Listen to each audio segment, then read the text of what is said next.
did you develop your relationship with her? Slowly, sort of organically, our relationship really started from that Sunday night in the Dongzoko jazz bar in Central Ueda. And that's where we feel that our romance really blossomed. Yes. I see. Yeah. All right. Yeah. And then you were in your 30s? Okay, no, at that time I was late 20s. Late 20s. Yeah, my wife is 4 years older than me, so she was probably early 30s, and I would have been late 20s at that point. Yeah. Okay. Yeah. All right. Something like that. Yeah. Yeah. All right. Yeah. How about you, young me? Where and when did you meet your partner? I see. So,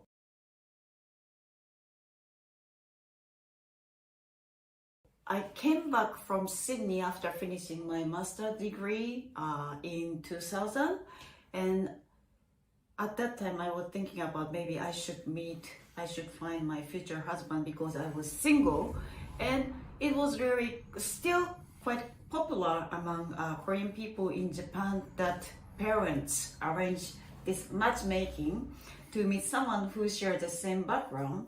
So yeah, I also sat for 2 matchmaking things. Yes. Matchmaking formal dinners. Yeah.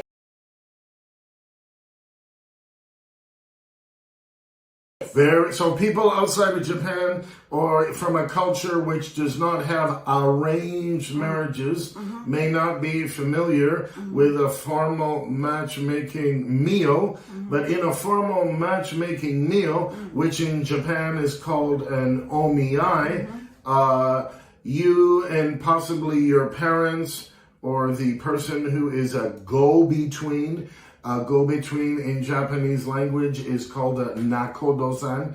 So you and a combination of the go-between and or your parents may sit down with a prospective partner and his or her parents, and it's very formal, and it's almost like from my perspective, for Western people, it could sometimes appear almost like a kind of business transaction. I don't know if you would agree with that. Would you agree with that?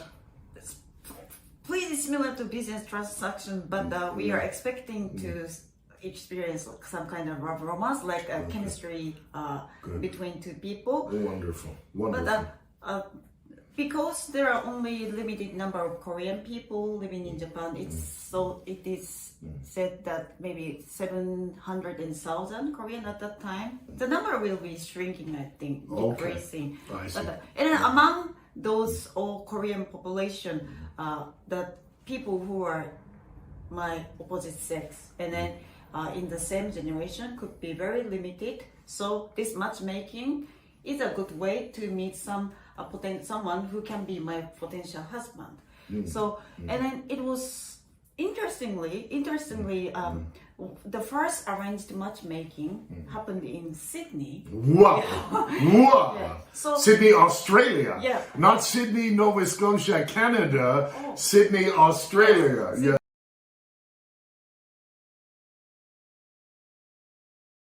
So I met a guy who was 1 year older than I am, and then we had a good dinner, and then we shared some our experience living in Sydney. Also, I already returned to Japan. I went to Sydney because of some another reason, and then this matchmaking agency, I think that was an agency organized this matchmaking in Sydney, but the chemistry didn't work, so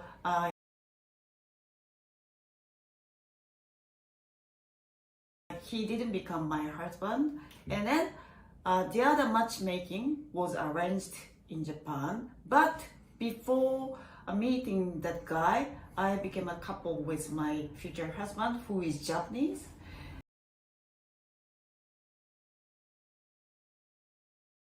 Excellent.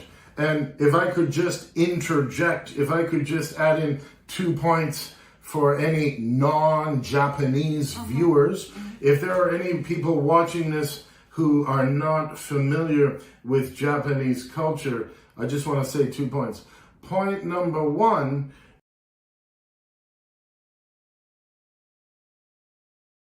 is that even in an omiai arranged marriage where you have these matchmaking lunches or very formal matchmaking dinners, number 1, like Young Mi indicated just now, either one of the potential spouses has veto power. So in that sense,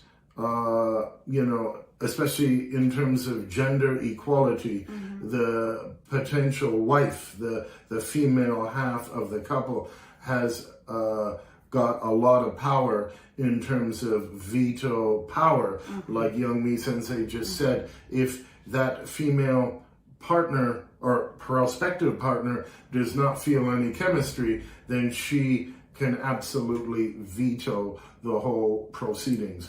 And that's one thing I want to stress, because that equates to a certain amount of genderized power in terms of power mechanics.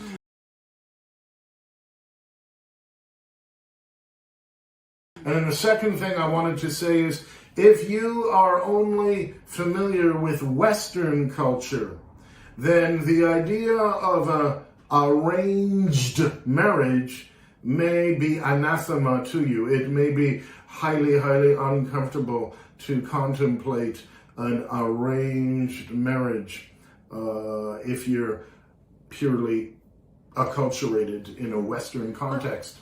And what I was just going to quickly say about that, my second and final point about that is, it is true for Western people, the notion of an arranged marriage is somehow unappealing, potentially even worse than that. But number 1, keep in mind that especially in North America, in Mexico, and USA and Canada, especially in the latter 2 countries, we have very high divorce rates.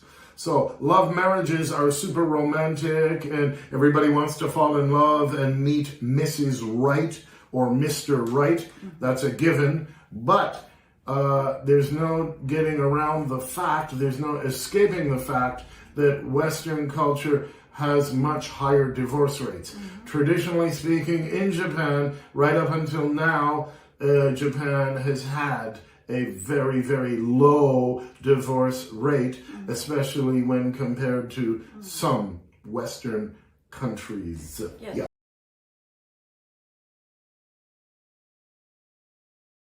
And then the one who wants to, who should be the one who would like to sign up for this service to be provided. So firstly, I asked one of the agency to find someone who can be my potential partner. So they asked me to provide some basic information to them, so that they have the list of the information about me. It's like a Facebook, like social media. Yes, it's quite similar to social media, and they provide some pictures of the potential partners who can be my matchmaking partner, and I can choose one of them. Okay, then I will go for it. So it's sounds very passive, but it's my actual initiation should be involved. Otherwise, no one will force you to go for matchmaking. So I'm the one who